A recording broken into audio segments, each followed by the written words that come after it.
All right, so it looks like we have a few more folks joining in to this session room. Thank you all for being here. Your next speaker of the day is here with me now. Ronit Vashisht is a Senior Solutions Architect with the Microsoft Platform with AWS. And Ronit, whenever you're ready, you can go ahead and begin your presentation. Sure. Thank you so much, Molly. I hope everybody can hear me okay. If you see any audio issues, just use the chat feature. Let me know. Um, Welcome to this session. My name is Runit Vashisht. I'm one of the solutions architects here at AWS, especially focused on Microsoft platform, where I help customers either build new applications on AWS using Microsoft technologies or migrate their existing applications from on-premises to AWS. And in this session, I'm going to talk about a couple of developer tools that we released over the period of last 1 year, 1.5 years or so. And these tools will help developers take an existing ASP.NET application, typically an application which has been developed over the period of many years and which has ended up becoming a monolith application. And if they have a business need and they have an engineering requirement to break this big monolith into smaller independent services, the services which can eventually become microservices, these tools can be very useful in that process. So what we're going to talk about at a very general, at a very high level, what typically is considered to be a monolith. What is a typical process that developers follow from our experience speaking with developers? What is the process that they follow when they have to break an existing application into independent services or into independent microservices? Then I'm going to spend some time talking about a couple of AWS tools. The first one is the Microservice Extractor for .NET, and second one is Porting Assistant for .NET. And I will also show you a demonstration of Microservice Extractor, what this tool is and how it can be used to break an existing monolith into independent services. So with that, let's get started. So when we talk about monolith, um, now there could be different ways to look at monolith, and it is also debatable whether there is actually a need to break a monolith into microservices or not, and which is a fair point. I guess we will talk briefly about scenarios where thinking about microservices would even make sense, and not touching a monolith as it is also something which you should consider.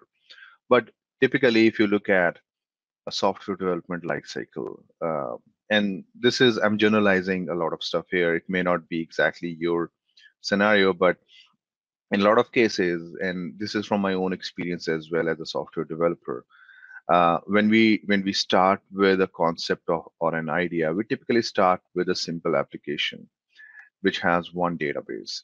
And a lot of time, the idea is that we will build this application, we will test the waters, we will do a POC and see how users react to this idea and how business reacts to this idea. Maybe this is an idea which is going to take off, or maybe this is an idea which is little too crazy, and in that case we will abandon the app and we will move on to the next one.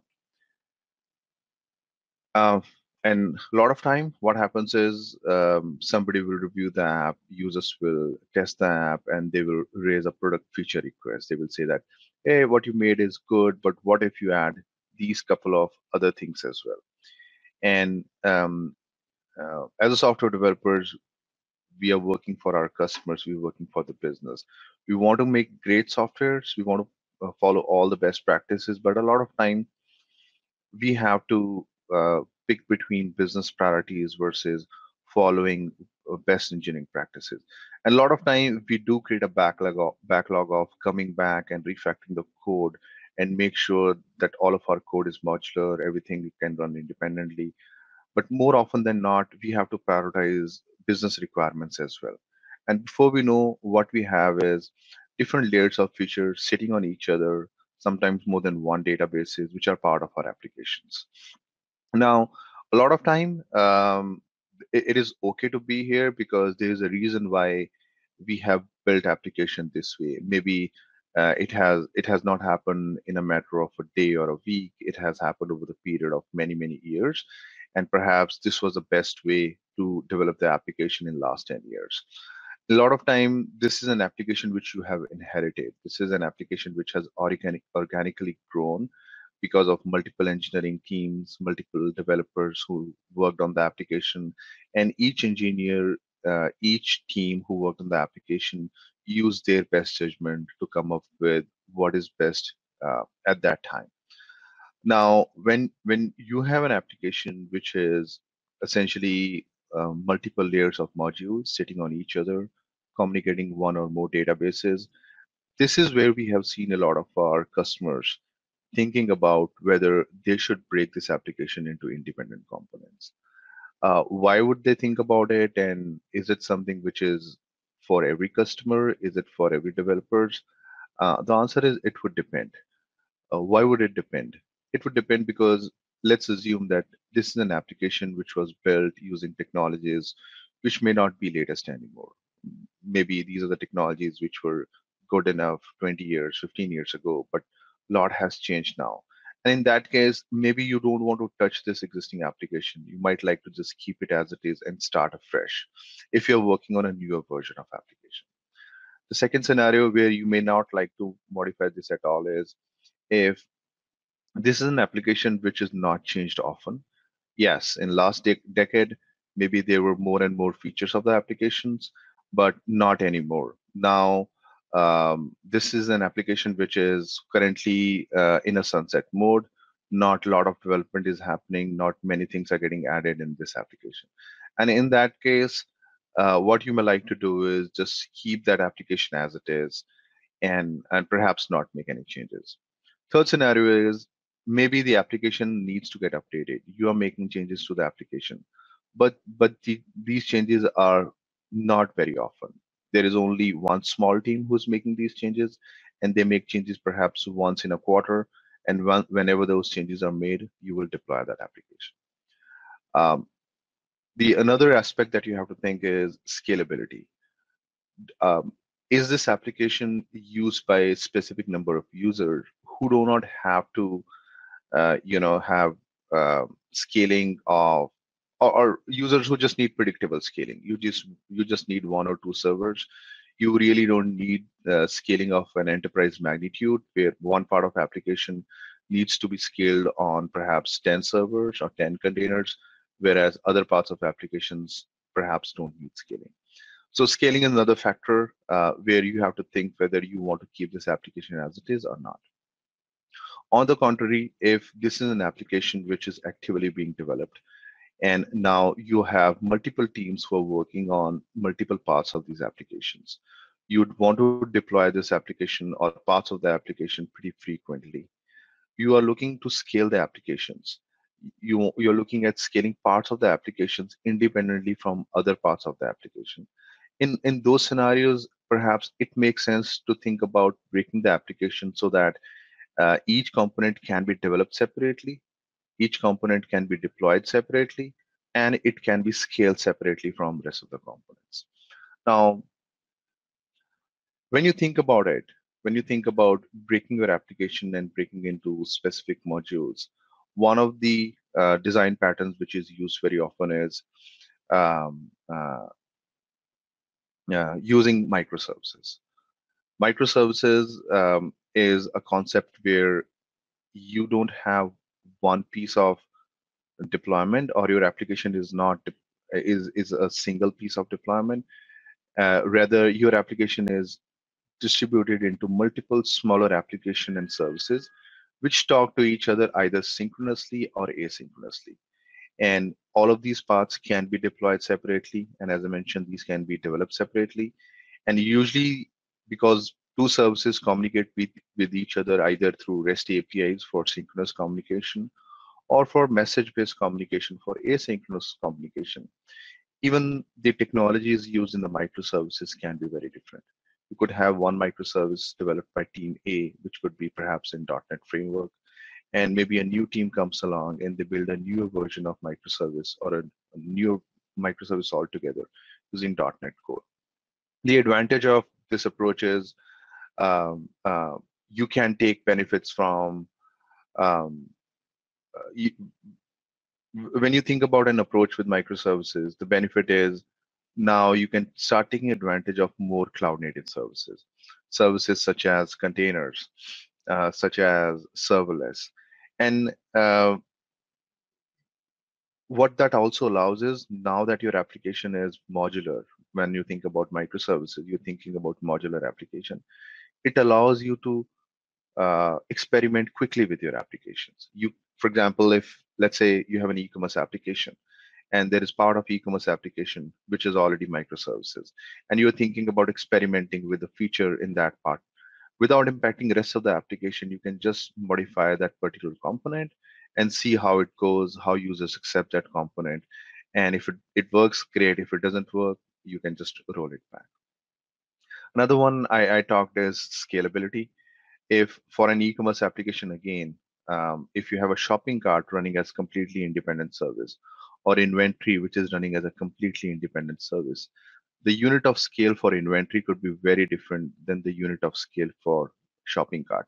You might run 20 copies of inventory at the same time when you're running maybe 2 copies of shopping cart service. So scaling separate modules separately from the rest of the services also becomes a possibility now. Last one is because your application is going to be distributed now, failure in one part of application can be limited to that application or that service only. Meaning that if let's say inventory is a service which feeds the product information to rest of the application, if let's say there is an issue in the inventory service, one can debate that you can design your application in a way that rest of the application can still run. Yes, the question would be if product information is not available, how can rest of the application work? And that's where concepts like caching and having time to live and all those settings put in place, where maybe the shopping cart information can be stored or cached. And if that's the case, then even if inventory service is down, possibly one can argue that the rest of the application can still work. But the point here is when you have your application distributed, logically broken into separate domains, you can potentially run your application in a way that you can localize failures to a specific component, and those failures may not percolate down to the rest of the application. Yeah, it's similar to what we just discussed. Few other benefits. When you have microservices, then of course, since your applications are going to be separate components, team can build, test, release, and do everything separately on a service, which is completely independent from the rest of the application. In Amazon, we follow something called as a two pizza team culture. And the idea here is that an application or a service should be small enough that a team who can feed on 2 pizzas can own that service or own that feature end to end. And that team will be responsible for end to end delivery of that service. They will be responsible for conceiving the product features that they're going to work on, then develop those product features, test them, and also support them once they are in production. And team members take turns to support, along with, of course, our AWS support. But the fact is that having microservices culture also inculcates a complete ownership where a team can take the end-to-end ownership of a service. I already mentioned that failures can be localized in a lot of these cases, and you can scale components independent from each other. Now, we talked about scenarios where microservice makes sense, and we also briefly talked about scenarios where microservices may or may not make sense. But when you inherit a source code or a code base which is monolithic in nature, and your job is to now go ahead and start creating microservices out of it, how would you approach? There are some specific paths which are pretty challenging. One is when you have a source code which is interdependent, which has interdependent modules, source code is convoluted, it is not easy to identify parts of the application which can potentially be extracted as a service. Second is, even if you can identify, there is always, for example, more than one classes, which can potentially become one domain and can become a one microservice. And in that case, grouping these classes, grouping these components into one domain before they can be extracted is also not trivial. And to do both of these tasks, first to identify what components can be extracted, then to group these components. As a developer, you might have to rely on multiple tools. If you use Visual Studio, you might use some features from Visual Studio. There could be some third-party tools as well, which can provide you partial functionality, maybe visualization or functionality of interdependence. And we have not even talked about runtime metrics. What if you want to first look at how different components talk to each other? If let's say there are two classes, class A and B, one of the parameters you want to take into account is how many times class B was called from class A before you can decide whether class B needs to be an independent service or not. So you need runtime metrics as well to be collected from the time of maybe production execution. And last but not the least, if you have all of this information, the whole process of extracting a piece out as independent service is lots and lots of manual work. There's a lot of code copying to be done. You have to create a new ASP.NET Web API project and copy a lot of code from existing project to another project, and then test it, and of course, create the deployment artifacts. If I translate this into a process, what are the typical steps that developers go through? Step number one is identifying what are the parts of my applications which are candidate to be extracted as independent services. A lot of time it's not going to be one class, it's going to be a group of classes or multiple classes coming together to create a domain. So in that case, you will have to group these classes together. So you have to identify relationship between the classes and group them together. A lot of time, these boundaries are not very clearly defined. It's not that class A and class B together would come and create a group which can be extracted. There could be functionality which is overlapping, which you have to extract out. So you may have to go back and do refactoring and then go back into the same process of identifying, grouping, and refactoring. But once you get to a point where you have a well-defined boundary, you have well-defined group of group of multiple classes or a simple class, which can be extracted, then what you have to do is extract that as an independent service, or maybe extract that as an independent project first, and then refactor the code and expose it as a REST API. Then the next step is you might have to deploy it or run it and see how communication happens between existing application and the extracted service. You might find some issues, and in that case, you will go back and refactor the code and then go through the whole cycle again if the need be. Now, how can AWS help you in this process? To help customers or help developers in this workflow of starting from identifying pieces, then visualizing parts of the application and visualizing interdependency of between the applications, and then extracting these parts as independent services. We announced this tool at reInvent 2020 in December called as Microservice Extractor for .NET. And the way Microservice Extractor for .NET works is, the way it works is the philosophy behind Microservice Extractor is it is going to be an independent assistive tool, unlike a lot of AWS services where you communicate with service through REST API. So if you have worked with AWS, you would see that typically you would either use AWS Management Console or you will use AWS CLI to communicate with AWS services. And almost always, almost always these services would run in AWS's data centers, and you would communicate with these services through remote APIs. Now, with Microservice Extractor, the idea was it is going to be an assistive tool which developers can download, install, and run it on their dev machines. Currently, it's a Windows only tool, but as a developer, you can download and install it on your Windows machine. Then you will use Microservice Extractor to scan your existing application source code. We currently support ASP.NET web apps, anything which is MVC 5, ASP.NET 4.5 and onwards, even ASP.NET Core are supported. So you will run Microservice Extractor for .NET to scan your application source code. And Microservice Extractor is going to scan the source code and give you a visual representation of your application. And we will see this in a minute.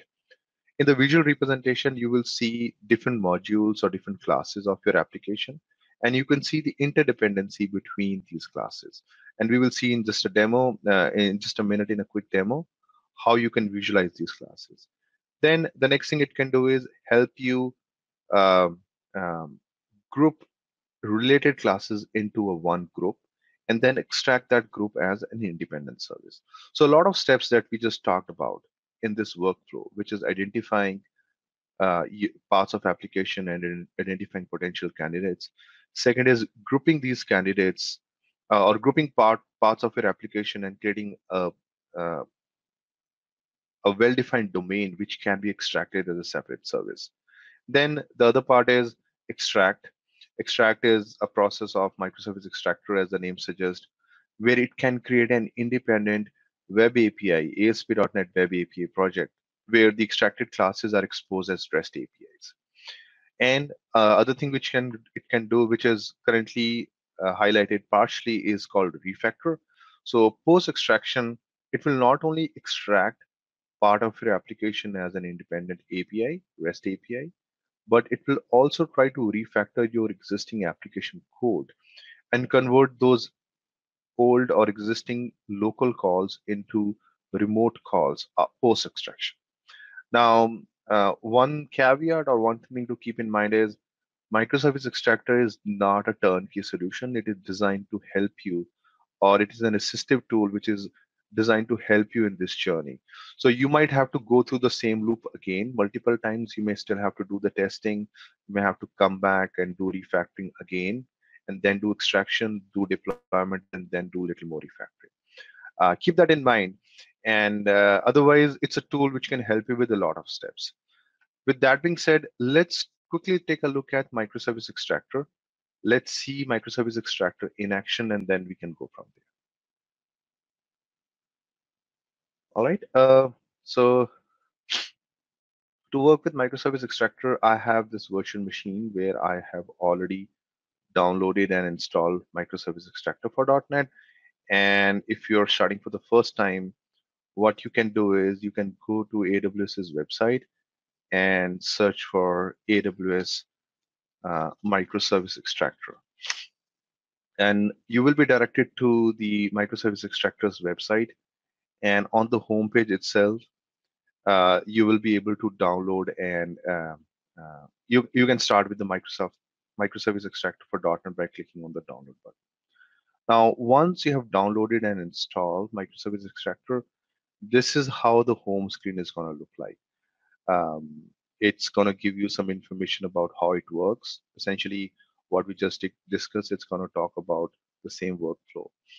And you will see references to a lot of documentation as well. And by the way, Microservice Extractor for .NET is available at no additional cost. So all you need is access to an AWS account, IAM credentials to start working with it. Now, once you have downloaded, the first thing you need to do is you have to set up Microservice Extractor. And for that, you have to go to the settings tab and you have to make sure that all the settings are in place. Let's look at the settings real quick. The first one is AWS region with which you'll be working.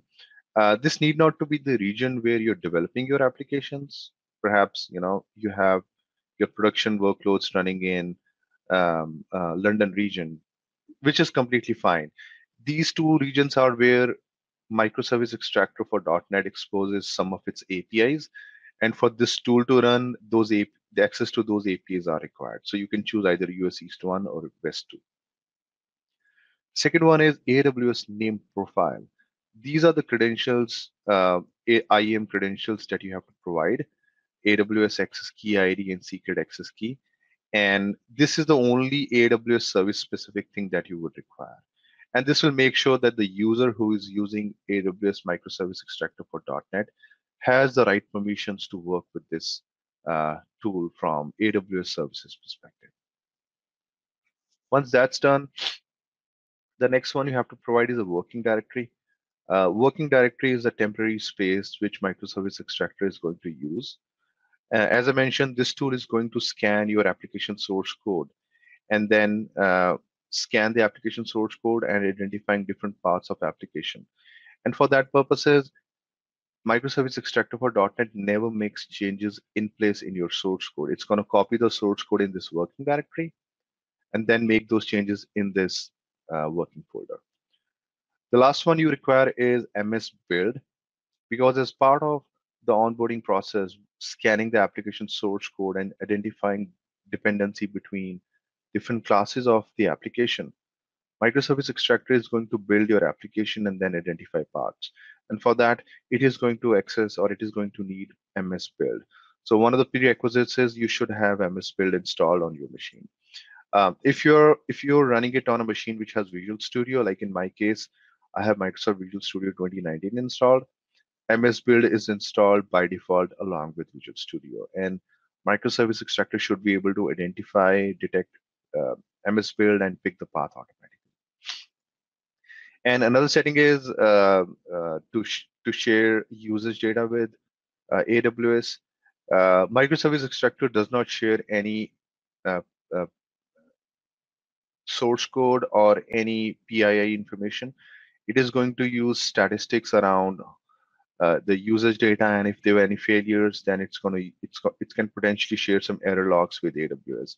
But if you're not comfortable sharing those logs, you can uncheck this box and it should still work. In my case, I'm just going to keep it on. Once these settings are checked, you can click on Update, and then you will be directed back to the home screen. That's pretty much it. That's all you have to do to set up Microservice Extractor. And with that, you are now ready to start working with the application source code. Now, for this demo or for this demonstration, I'm using a sample application called as Gadgets Online. This application is available on GitHub. So if you are curious, it's an ASP.NET MVC application, which is available on AWS samples. And the URL to the sample application will also be shared in the last PowerPoint screen. And I have this application running here. And if I quickly go over the structure of the application, this application has a couple of controllers. Since it's an MVC application, controllers are the starting point. And from the controllers, uh, these controllers uses something called as Gadgets Online Services. Think of these services are the backend application logic, where most of the application logic lives. And in this case, my services are part of a module or a folder called services. And let me, yes, all the backend logic are in these services classes. For example, I have these three classes called as inventory, order processing, and shopping cart. And as the name suggests, these classes mimics inventory management, order processing, as well as shopping cart management. And then I have my data access in this sample application done through entity framework. I have a couple of entity framework entities like cart, category, orders, products, and I have um, my DB context in the form of Gadgets Online entities.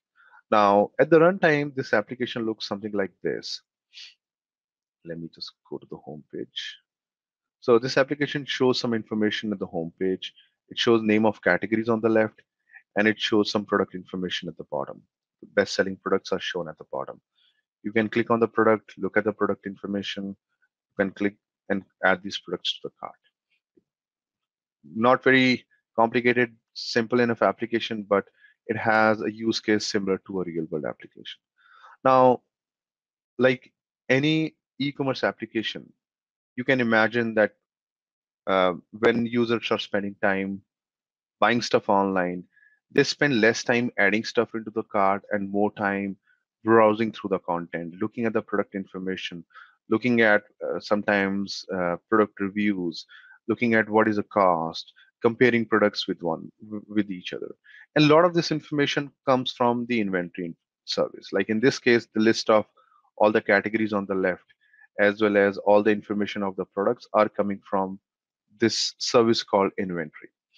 Now, let's assume that if your goal is to extract inventory as an independent service, if your goal was that here is my existing application, which is sort of monolith, it's a small application, not really monolith comparable with a real world application, but it has enough components which can be part of the demo. So let's assume if your goal is to extract inventory as an independent service, how can you go about it using Microservice Extractor? So I'm going to stop the service here, go back to Microservice Extractor. And to begin working with this, first thing I have to do is click on Get Started.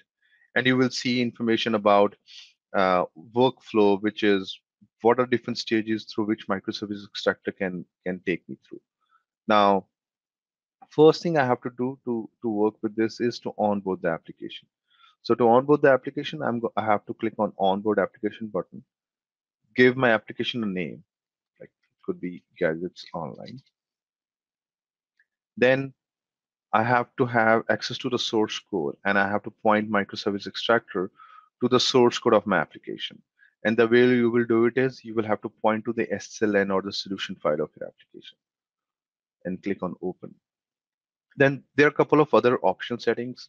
First optional setting is you can, so along with this UI tool, which can help you visualize and extract services, Microservice Extractor also comes with the profiling DLL or instrumentation DLL. This instrumentation DLL can access your, can uh, generate telemetry from the runtime of your application. It can tell you that, hey, at runtime, how many times, for example, your inventory class was called from home controller.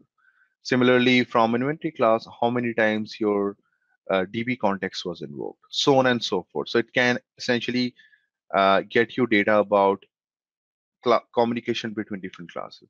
It's an optional information, but great information if the basis of your extraction is going to be the number of time your component was called. So essentially, if, let's say you want to extract the components which are used most heavily as compared to other components. In that case, you can provide the profiling data.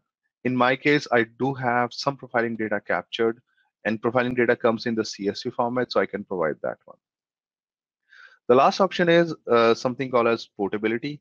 And I mentioned I'm going to talk a little bit about Porting Assistant. Porting Assistant is another assistive tool which can help developers find out how much of your existing application code is compatible with latest version of .NET. Remember, I'm working with .NET Framework 4.5 application. This application is .NET Framework 4.5. And when I'm thinking about generating microservices, at some point in time, in fact, it's 4.7.2 correction. So if I also want to know how much of my application is compatible with .NET Core or .NET 5 or .NET 6, I can enable this box if I have Porting Assistant for .NET also installed on the machine. And what Porting Assistant will do is it will be used by Microservice Extractor behind the covers, and it will be used to find out how much of my code is currently compatible with .NET Core.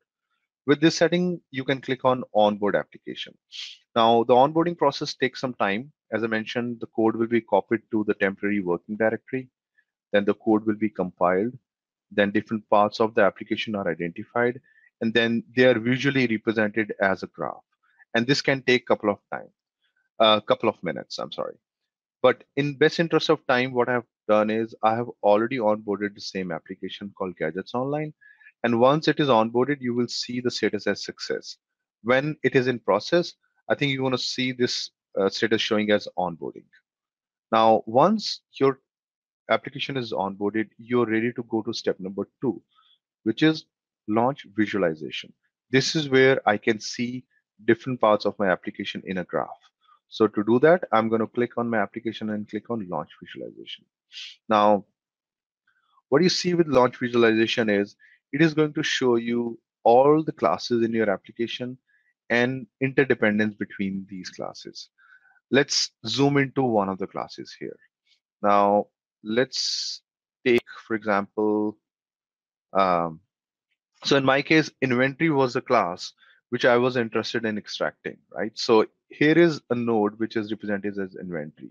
And I don't, by default, when you come, you will not see it in a color like this. So let me just roll back this coloring part.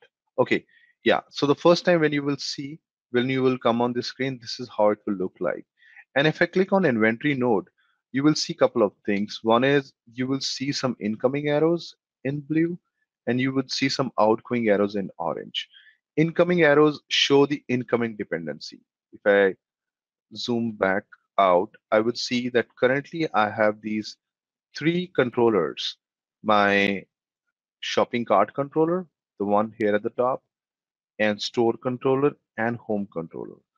These three controllers are calling inventory class, which makes sense because inventory class is used to provide product information, and that product information is consumed by multiple controllers. So that's one thing. The second thing I will also see from this visualization is that my inventory class depends on a couple of entity framework classes. So it depends on my entity framework entity called category. It depends on DB context called gadgets online entities, and it also depends on entity called product, which also makes sense because inventory is responsible for returning product information and category information. So hence dependency on these two classes.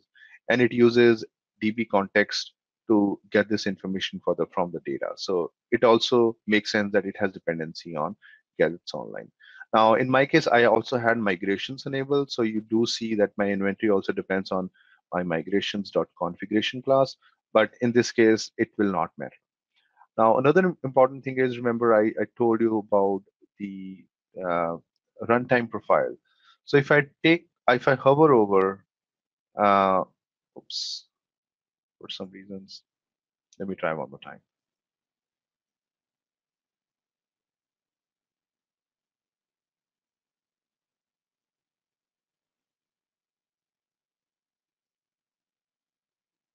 I don't know if it's visible, but if I hover over the graph, it it shows me a small box which says inventory was called configuration once. And for some reason, this UI is not getting refreshed. And proof that everything I'm showing you is live. But typically what's going to happen is if you hover over the graph, you will see this information changing. So if you go over the edge, which is going from my home controller to my inventory controller, the information which is highlighted in blue is expected to get updated, and it will show you. But the important thing here is the call count, which currently shows 1. It should get updated, and it should show a number like how many times that one class was called from another class. This number should get updated with that information. Currently, for some reason, this number is just showing 1 all the time, no matter what I do. Perhaps I need to maybe restart the tool. It had been running for quite some time.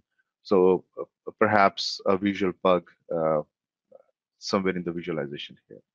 But I guess the idea here is that you don't not only know the relationship between classes, you also get to know how many times one class was called from another class.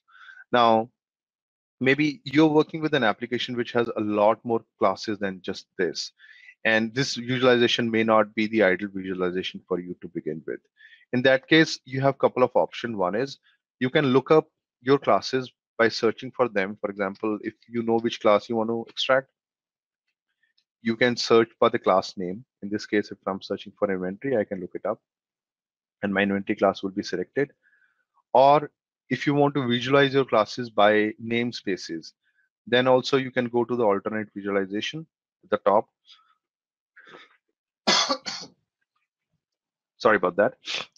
Now, if I click that, the alternate visualization, it shows me all the classes broken down by namespaces. Now, if I zoom in, I can now see all my classes which are part of services namespace are available here. And everything which is in other namespaces are also put into different rectangles. If your application has completely independent modules, maybe projects which are not even connected or classes which are not even connected to each other, you can also look at what is called as an island view. This would rarely happen, and especially for a small application like this one, there will not be many islands. So my whole application is one island, and then it shows me one more island on the side, but this island is essentially just a configuration, nothing specific to my application. But this is another way to visualize your application if your application is pretty big and there are potentially parts of application which are completely independent. In that case, you can start with this visualization. And what you need to do eventually is, before you can go any further, is you have to group parts of your application into interrelated groups into what is called as groups for extraction. How do you combine classes as a group? There are two ways to do it. You can drag and drop nodes closer to each other. And in that case, these nodes will become part of one group. Like I just dragged category closer to configuration and it created a one group and gave it one color called as new group one. Right. So you can drag and drop interrelated classes and create a group like this. Or another way to create a group is you right click on a class and say add node to a group. And then you select, and then if there is an existing group, you can select the name of the group. But if it is going to be a completely independent class and it should have its own group, you want to select create group option, create new group option, give it a name, perhaps inventory group, and give it a color so that you can uh, differentiate this group from other groups, and then click on add. And when you do that, you will see all the nodes in that group will be of one color. With that being done, you are now ready to extract a group as an independent service. Of course, if you have more than one classes, you can keep on adding more classes and then extract the group. But if it's just one class, like in this case, then you are ready to extract the group. Remember, group is a unit of extraction. You have to add classes in the group before they can be extracted. And on the right-hand side, you will see some more information. Currently, Microservice Extractor is refreshing all the information about the group. Like, for example, it's telling me this is the node which is getting extracted. This is the class which is getting extracted. And it is also telling me what are all the dependencies that this class has. And these are not only dependencies within my code. These are the dependencies even in the CLR or namespaces which are part of system domain, etc. So all these dependencies will also be copied and created and made part of the new service which will be extracted. Um, Another information is .NET Core portability. Since I selected the checkbox which says scan it with coding assistant for .NET, it is also telling me that my source code in this class is compatible with .NET Core. So I know that whatever I'm creating, essentially I can uh, migrate it to .NET Core because it is completely compatible. Now with all these settings in place, I am now ready to extract the group. So I'm going to click on extract group. And now it's a last screen where I have to provide some more information. This is a step where a new ASP.NET Web API project will be created. That project will have a class called inventory, and all the functionality of this inventory class will be exposed as REST API. So it's going to have an API controller which will be exposing all of this functionality. So I'm going to give it a name, for example, inventory service 1, and I can review all the settings. And last choice I have to make is, do I want to extract this class as an independent service and also modify the existing code in my project, which is dependent on this class, and change that code to remote API calls? Or I just want to extract the service and I don't want to modify any code. And in that case, I can choose use local method integrations. And in that case, my existing application will continue to run as it is, but I will have an additional service called as inventory service, which I can use perhaps in new development or maybe some other projects, which could be completely independent from this project. But for this discussion where I'm extracting inventory as a separate service, and I also want to refactor the code in existing application so that the existing application can start working with the extracted code, I have to choose this setting, which is use remote method invocation. With that setting being selected, I'm going to go ahead and click on extract. Now the extraction process is going to go ahead. It's going to take some time. Again, it's going to go through a couple of steps. One is it's going to again compile my application. It is going to once again verify all the dependencies which was illustrated in the previous steps. And then it is going to do two things. One is it is going to extract a new service, as you can see a status at the top. So it is going to extract a service and copy the source code at a specific location. Once that is done, it is going to modify a copy of my existing application code and refactor that code to start using my extracted service. Da, da, da, da, da. Oh, access is denied. My bad. And perhaps the reason why access is denied is I have this application open in Visual Studio. And that could be the reason why my access was denied and the extraction did not happen. But not a problem, because what I've done is I have done this extraction already beforehand. But we have seen the whole demo. In the last step, I have to close the Visual Studio, close the application, and try extraction one more time. I don't want to waste your time by showing you those steps again. So let's just go forward and look at how the extracted service is going to look like. Assuming that the step was successful, which in my case previously it was, and perhaps when I'm showing you, let me just quickly go back and try to extract it one more time if I can do it quickly. If I'm gonna go on application, look at visualization, and my group is selected. I'm gonna click on extract group one more time, give it a name, just gonna give it a name SVC1, use remote method invocation as it is. Yeah, it's still going to do that check one more time before it can allow me to extract. So yeah, it's going to take a couple of minutes. But what I did is before starting this session, I already extracted the service, and this is how the extracted service is going to look like. My inventory service is present here. You can see this is the inventory class. And with the inventory class, it's the same inventory class which was present in the original project. I have a controller where you can see all the functionality of my inventory class is exposed through this facade controller called as inventory controller. And what this inventory controller does is it creates an instance of my inventory class, and then it is calling methods of this inventory class, for example, bestseller method. And it is exposing the whole functionality of inventory class as a JSON object through REST APIs because it's an API controller, right? So all the public methods of inventory class are now exposed as REST APIs. Another thing it has done is it has also modified my existing code. Here is the updated existing code.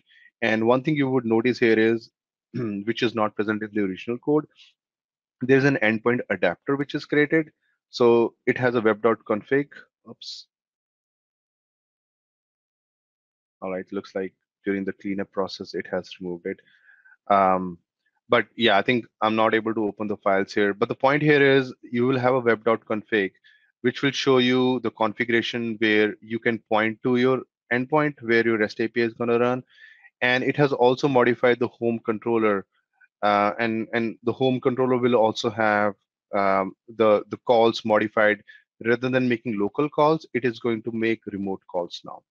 And by the way, if you want to try all of these things which I just showed you, this sample application is available online, and the step-by-step guide is also available online, which is available at, I think,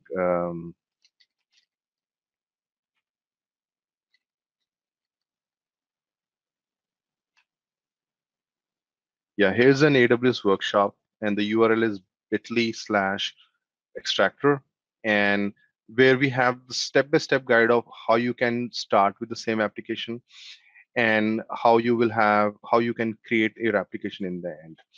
And this is how the step is going to look like once your extraction is going to be completed. You will see there's an inventory controller that will be created, this I showed you. And another thing to notice here is endpoint adapter, which for whatever reason I was not able to open. And it will have a configuration which will point to, which will let you know whether your application wants to use a remote call or does it want to use a local call only.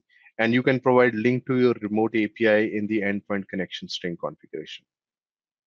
With that being done, you will be ready to now go to next step, which is you might still need to refactor your code a little bit.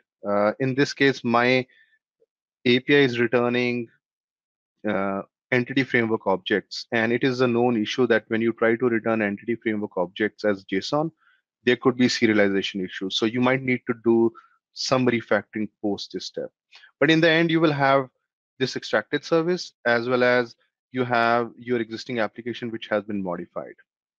Sorry, I think the extraction step did not succeed, but I hope you could at least see the end product, which is going to be an independent service like this.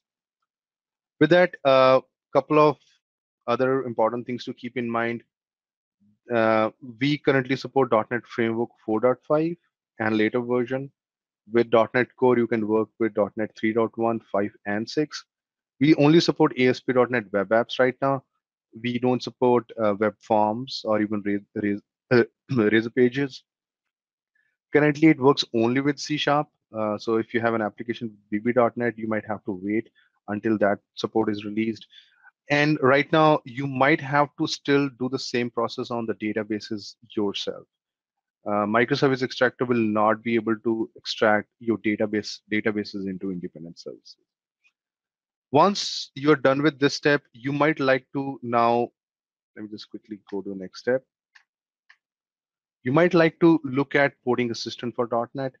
Porting Assistant for .NET is another assistive tool which can be used in a similar fashion, but rather than extracting part your application as an independent service, what Porting Assistant for .NET can do is it can scan your application source code and let you know what part of your applications can be ported to .NET Core, what are the NuGet components which are not supported, what are the API calls that you need to modify.